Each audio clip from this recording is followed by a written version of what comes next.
Maqaan koo Reedeet Mangistuu jedhama. Kanan jiraadhu magaalaa Finfinnee naannoo Qirqos jedhamudha. Abbaa manaa qaban ture. Haa ta'uyyuu malee abbaa manaa kootiin adda baaneerra.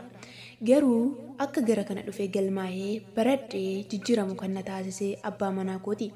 Isatu na galmeesse. Aniif abbaan manaa koo mucaa dhiiraa tokko qabna. Ani dhaladhee waggaa 13 otoo hin beekin akka qoosattiin araadaan qabame. Araadaan qabamuun koo mucaa waggaa 13 ta'een amma araada kana keessa kanan ture waggaa 8 ta'eera. Haa ta'uyyuu malee araada kana keessa yeroon turetti baay'ee nama beektuun of se'an ture. Araada kana otoo hin fayyadamin nyaachuus dhuguus hin danda'uun ture. Gammaduus kolfuus hin danda'uun ture. Otoo hin beekinan keessa gale. Otoo hin beekinan keessatti bade. Galaana araada kana keessatti argamuun koo guyyaa tokko dhaabadde akkana nuuf ilaalle na godheera. Baay'ees na gaabbisiiseera. Erga lafa kana dhufee amma ji'a tokkoo fi guyyoota muraasa lakkoofsiseera. Yeroo jalqabaaf yeroon gara lafa kanaa dhufu nan danda'a naatti hin fakkaanne. Baay'een qoosaa ture. Akka waan geeddaramuu yookaan jijjiiramutti wantan of hin lakkoofneefis baay'ee qoosaan ture. Otuun qoosuun lafa kana dhufe. Borumtaa isaa lafa kana dhufuuf yommuun ka'u halkan guutuu dhugaan bule. Ani gaafan dhugaatii eegaluu ganama sa'aatii tokkoo aga sa'aatii 6tti araadaa shishaatiin nan tura. Sa'aatii 6 booda garuu ba'een akka dhiirattiin dhugaan ture. Jalqaba gaafan jalqabu biiraadhaan nan jalqaba. Halkan gaafan xumuruu araqeedhaan nan xumura. Midhaan guyyaatti ala tokko qofan nyaachuu danda'a. Otoon hin dhugiin otoo araada kana hin fudhatiin kolfuus hin danda'u. Nama wajjininis walii hin galu. Guyyaa sa'aatii 6 kanan bahee halkan sa'aatii 9 gara mana kootti deebi'a. Yeroon gara mana kootti deebi'u abbaan manaa koo duratti rafee na eega. Mucaa waggaa tokko ciibsee daa'ima koo bira taa'een shishaa afuufaa ture. Mucaa koos baay'ee yakkeera. Akka haadhatti mi'a haadhallee hin kennineefi yeroos isaaf hin laanneen ture. Abbaan manaa koo lafa kana dhufee akkan jijjiiramu waan barbaaduuf gara lafa kanaatti na galmeesse na erge. Anis guyyootaan lafa kanaatti argame jalqabee baay'ee guyyoota muraasaaf rakkachaan ture. Namoota yeroo hundumaatti wal arguu obboloota dhiiraa ture. Hiriyyaa dubartii ni qabu. Hiriyyaa dubartii kanaan baafadhee amma doormiitti wajjiniin jiraannu keessa ega dhufnee obboloota wajjiniin obboloota dubartootaa wajjiniin kanan jiraachuu eegale. Hiriyyaa durbaa tokkoyyuu ni qabun ture. Hiriyyoonni koo akkuma jiranitti hiriyyoota dhiiraa turan.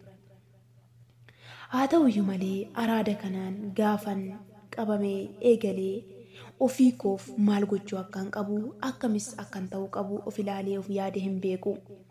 Akka salphaattan eegale akka qoosattanitti gale galaanni kun galaana salphanatti fakkaatee ture. Haa ta'uyyuu malee baay'ee na liqimse jireenya koos baay'ee balleesse ijoollummaa koottis baay'ee taphate. Ani yeroo kanatti nama barachuu danda'udha. Nama waan meeqa hojjechuu danda'udha. Garuu barumsaas kaayyoos karoora tokkos wantan fiixaan baafadhee harkatti qabade tokko yeroo ammaa kanatti waan tokkoyyuu hin qabu. Haati koo abbaa koo malee na guddifte. Haati koo miila tokkoon dhaabattee kan isheen na guddifte. Haadha kootii waan tokkollee godheef hin beeku. Haa ta'uyyuu malee ammas ganaadha. Guyyoonni fuula koo dura jiran guyyoota baay'ee bareedoodha. Yeroo kanatti kan na argate kan na gargaare maqaan Waaqayyoo haa eebbifamu. Lafa kana dhufuu kooti baay'eetti gowwummaa fakkaachuu danda'a.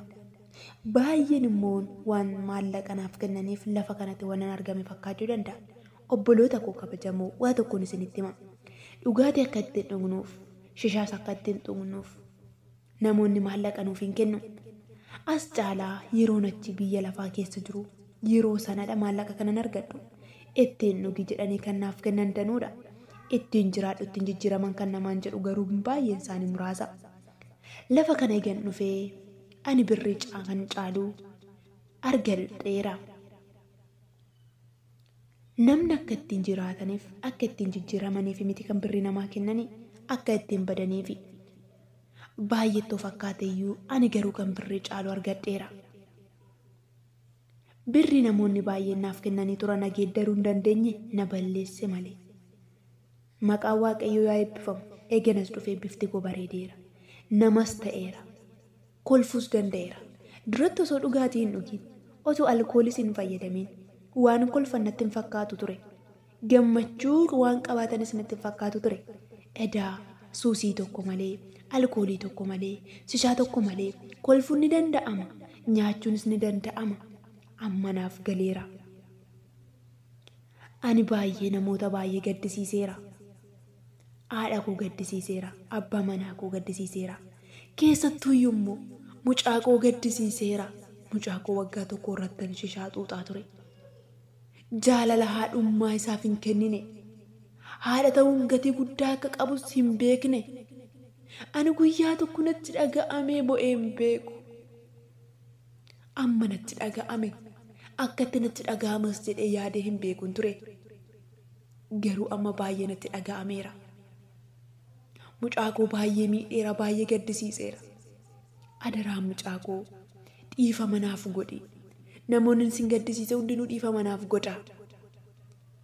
Amma kan na fidee na wajjiniin as jiru abbaa manaa kootiidha.